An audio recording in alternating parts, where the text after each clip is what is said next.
കൊച്ചുകളടാ അമ്മാവനെ കണ്ടോ? ചട്ടമ്പിയാവൻ അളിയെ ഇങ്ങോട്ട് കയറിയിരുന്ന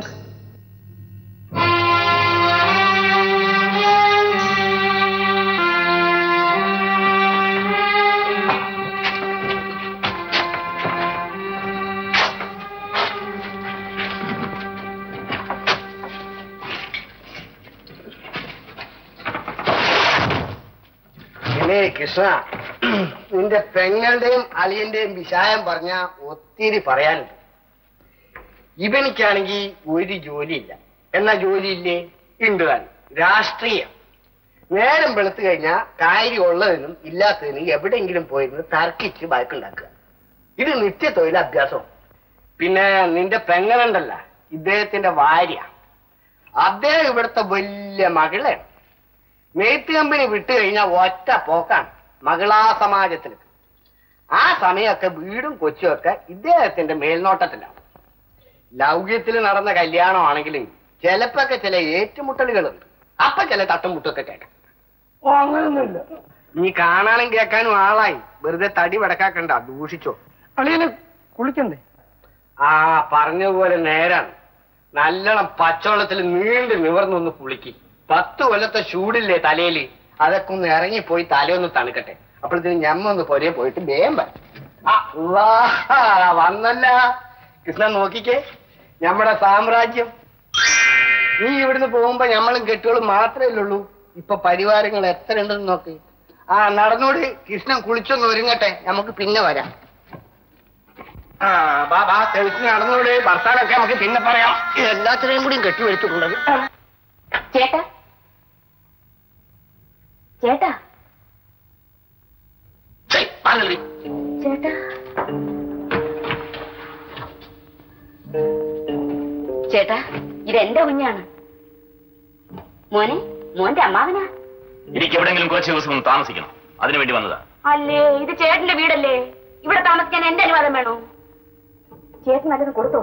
നിന്നെ കാത്തിരിക്കുകയായിരുന്നു. അതെന്നെ കാത്തിരിക്കണോ? അത് നല്ല കാര്യമായിപ്പോയി.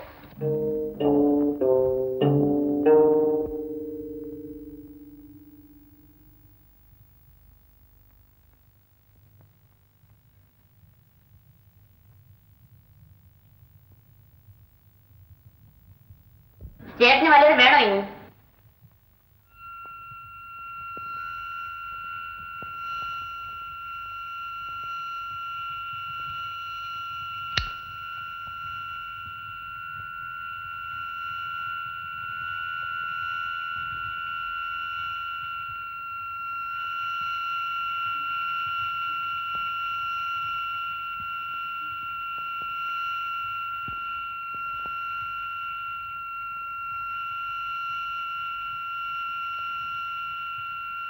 നീ ഞങ്ങൾ പറയുന്നത് കേക്ക്. നീ പോയി ആ ആര്യാജനെ കാണും. അയാളുടെ കീഴിലല്ലായിരുന്ന നിനക്ക് മുമ്പ് പണി. ഇപ്പൊ ഒരു ജോലി തരാം. ആർക്കും എന്നോട് എന്തും പറയാം, പക്ഷെ പെണ്ണുങ്ങളെ പറ്റി മാത്രം എന്നോട് പറഞ്ഞു പോകരുത്. യശോദയെ തന്നെ ഞാൻ രക്ഷിക്കുന്നത് അവന്റെ പെങ്ങളായതുകൊണ്ടാണ്. സ്ത്രീ എന്ന സാഹചര്യത്തിനെ എവിടെ വെച്ചിരുന്നാലും എനിക്ക് ആ ഓർമ്മ വരും. ഞമ്മളും കെജോനാണ്. പെണ്ണും പിടക്കൊയ്യൊക്കെ നമുക്കുണ്ട്. ഒരുപാട് മക്കളുണ്ട്. ഇപ്പോഴും ഞങ്ങൾ ഒരുമിച്ചല്ലേ കൊടുക്കണത്. എനിക്കതൊന്നും അറിയേണ്ട കാര്യമില്ല. പെണ്ണുങ്ങളെ എന്റെ മുന്നിൽ വെച്ച് ന്യായീകരിക്കുന്നത് പോലും എനിക്കിഷ്ടമല്ല.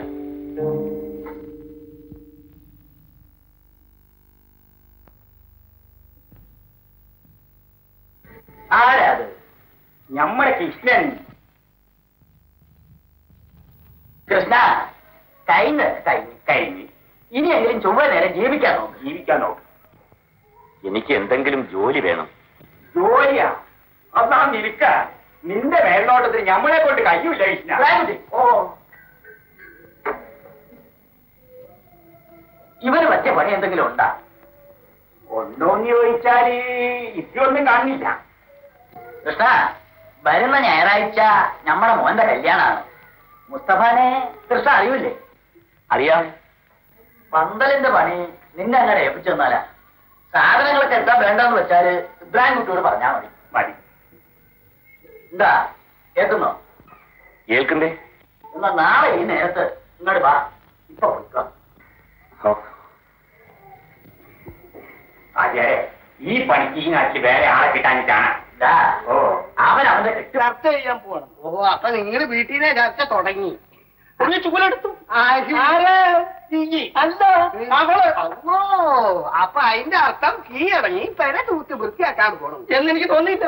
പെര വൃത്തിയാക്കാൻ ചൂല് താഴോട്ടല്ലേ പിടിക്കുന്നത്, ഇത് മുകളിലോട്ടാ വിളിച്ചോണ്ട് വന്നത്. ഉള്ള ധൈര്യം വെച്ചോണ്ട് ഞാൻ എടുത്ത് ചാടി. ഉടനെ അവള് വിളിച്ചു പറയാ, പിന്നെ ഇങ്ങനൊരു ഫാനുണ്ടെന്ന് കരുതി പടി കടന്നു പോകരുത്. ഇത്രയൊക്കെ വർത്താനം പറഞ്ഞിട്ട് മാധവ ഔത്തുന്ന ഒരു അനക്കം കേൾക്കണില്ല. ഈ ഒന്ന് പോയി വിളിച്ചോണ്ട് വാ, ഞമ്മ ഒരു മധ്യസ്ഥം ഉണ്ടാക്കാം. അബ്ദുള്ള, ഞങ്ങളൊക്കെ മുമ്പിലേക്ക് മുദ്രാവാക്യം വിളിച്ചോണ്ട് പറഞ്ഞ ഞാൻ പോകും. കാറ്റ് ഉറങ്ങി കിടക്കുന്ന സിംഹിയെ വിളിച്ചോണ്ടാ പറഞ്ഞ ഞാൻ പോകും, വിളിച്ചോളത്തും. പക്ഷെ ഇപ്പൊ വിളിക്കാൻ എല്ലാം കൂടെ.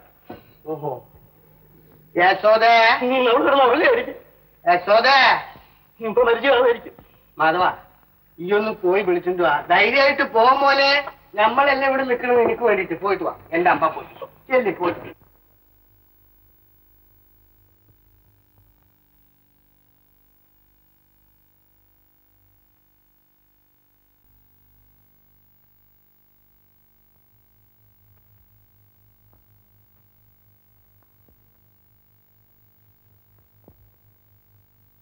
അബ്ദുള്ള,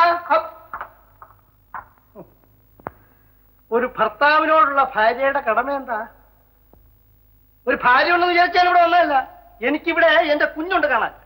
നിങ്ങളാര്? അവന്റെ അച്ഛൻ. അച്ഛൻ? അച്ഛൻ എന്ന് പറഞ്ഞ എന്തോന്നാ? ജോലിയിലെ കുടുംബം നോക്കണം, അതാണ് ഒരു അച്ഛൻ.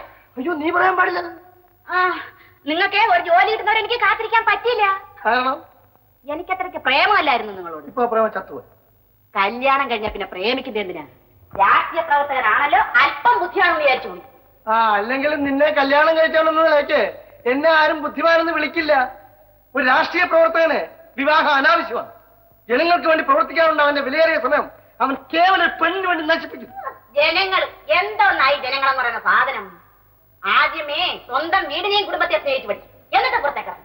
അത് തന്നെയാ നിന്നോടും എനിക്ക് പറയാനുള്ളത്. നിനക്ക് എന്തിനായി മകളാ സമാജം? അയ്യോ, ഇത് സാമൂഹ്യ പ്രവർത്തനമാണ്. ഗുരുദേവന്റെ ആദർശങ്ങളെ പ്രതി മകളകളെ സംഘടിപ്പിച്ചുള്ള പ്രവർത്തനം, അല്ലാതെ നിങ്ങളെ ഈ നേരുന്നറിയും കെട്ട രാഷ്ട്രീയമല്ല. എന്റെ ഭർത്താവായ നിങ്ങളുടെ ഭാഗ്യം ചേച്ചി, അത്രേ ഉള്ളൂ. അടി, ഞാൻ ഭാഗ്യവാനാ. നിന്റെ ഭർത്താവായതുകൊണ്ടല്ല, നിന്നെ കൊണ്ട് എന്റെ കുഞ്ഞിനെ പ്രസവിപ്പിക്കാൻ കഴിഞ്ഞു എന്നുള്ള എന്റെ ഭാഗ്യം. എന്താ പറഞ്ഞ? അവകാശത്തിന്മേലാ ഞാൻ വന്നിരിക്കുന്നത്. എനിക്കിപ്പോ എന്റെ കുഞ്ഞിനെ കാണും. എന്നാലേ അവനിവിടെ ഇല്ല. അവനോടെ പോയി? അവനെ ഞാൻ അങ്ങ് അനാഥ മന്ദിരത്തിൽ ഏൽപ്പിച്ചു. കുഞ്ഞിനെ നോക്കാൻ ഇവിടെ ആളില്ലല്ലോ, അതുകൊണ്ട് ഞങ്ങൾ ഏൽപ്പിച്ചു. ദേഷ്യം പിടിക്കാൻ പറ്റും വേണ്ട, ഇവിടുന്ന് ഇറങ്ങി തന്നാ മതി. ഒരു രാഷ്ട്രീയക്കാരൻ ജാഥയുടെ പിന്നീന്ന് മുദ്രാവാക്യം വിളിക്കലും വാൾ പോസ്റ്റ് ഒട്ടിക്കലല്ലേ നിങ്ങളുടെ രാഷ്ട്രീയം? പരിഹസിക്കണ്ടടി. ജാഥയുടെ പിന്നിൽ നിന്ന് ഒരു ദിവസം മുന്നിലെത്തുക. അതെപ്പോഴാ? ജാഥ തിരിഞ്ഞടക്കുമ്പോഴോ? ഒരു കാലത്ത് ഞാനും ഇവിടുത്തെ മന്ത്രി ആകില്ല എന്നൊന്നും നീ വിചാരിക്കണ്ട. അങ്ങനെ ഒരു അപകടം എന്റെ നാടിന് സംഭവിച്ചാൽ അന്ന് ഞാൻ ആത്മഹത്യ ചെയ്തു. യശോദേ, നിന്റെ ചേട്ടൻ കെട്ടിയവളെ വെട്ടിക്കൊന്നവനാ. അതിന് ഞാനെന്ത് വേണം? ആളിയന്റെ പാരമ്പര്യം ഞാൻ നിലനിർത്തും. എന്താ പറഞ്ഞത്? അതിനുള്ള ധൈര്യം നോക്കട്ടോ.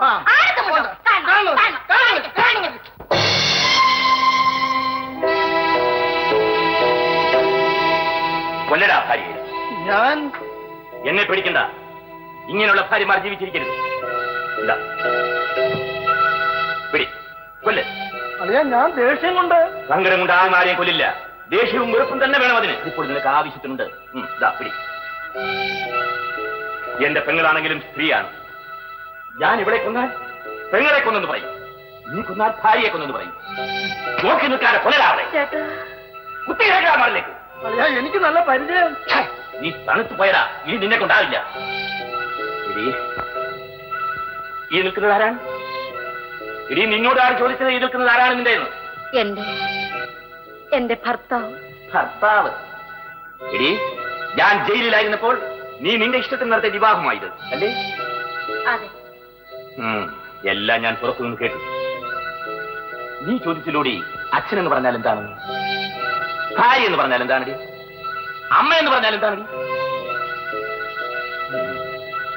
അവന്റെ കാര്യം പിടിച്ച് മാറ്റി. എടി, നിന്നോടാണ് പറയുന്നത്. വേണ്ട അളിയ. അളിയ, അവളെ പിടിച്ചു. അല്ലാ, ഇതെന്താണ് നീ ചെരുപ്പിന് പോളിസ് ഇടുന്ന? ഇനി മേലാൽ ഇങ്ങനെ വല്ലതും ഞാൻ കണ്ടുപോയാൽ പോകുന്നു എന്റെ മുമ്പിൽ രണ്ടുപേരും. ആ കൃഷ്ണ, ഈ മാധവൻ നമ്മളുടെ കടയിൽ വന്നു. ഈ വെളുത്ത് തണുത്ത വെള്ളപ്പം പോലെ ഇരുന്ന അവന്റെ മോന്ത. പിന്നെ അമ്മ ഇങ്ങോട്ട് പിടിച്ചോണ്ട് വന്നു. കുറച്ചു കാലത്തേക്കുള്ള മരുന്ന് ഞാൻ കൊടുത്തിട്ടുണ്ട്. എടാ അബ്ദുള്ള, എന്റെ മനസ്സിൽ ഒരു സ്വസ്ഥതയുമില്ലടാ. ആ വൈദ്യൻ എവിടെയാണെന്ന് അറിഞ്ഞിരുന്നെങ്കിൽ. നീ ഒരു കാര്യം ചെയ്യും, കുറച്ച് നാളത്തേക്ക് ഈ കത്തിയൊന്നും ഞമ്മക്ക് താ. ഞമ്മക്ക് ഈ പറ്റുകാർ കുറച്ച് കായകളുണ്ട്, ഇതൊന്ന് കാണിച്ച കായൊക്കെ ഞമ്മൊന്നും. എടാ, എന്റെ തീരുമാനത്തിൽ നിന്ന് എന്നെ വ്യതിചലിപ്പിക്കാൻ ലോകത്തൊരു ശക്തിക്കും സാധ്യമല്ല. അത് നീ മനസ്സിലാക്കണം.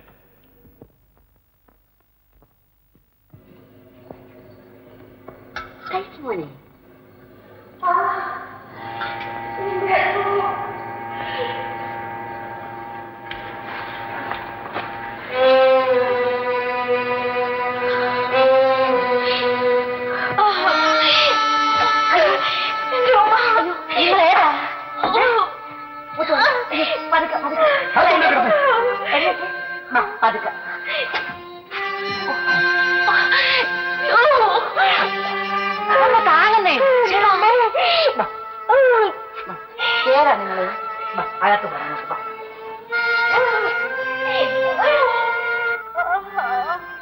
യശോദേ, യശോദേ, ഒരു മുസ്ലിം സ്ത്രീയാ ഏറ്റവും എടുത്ത് അപ്പുറത്ത് വന്നു.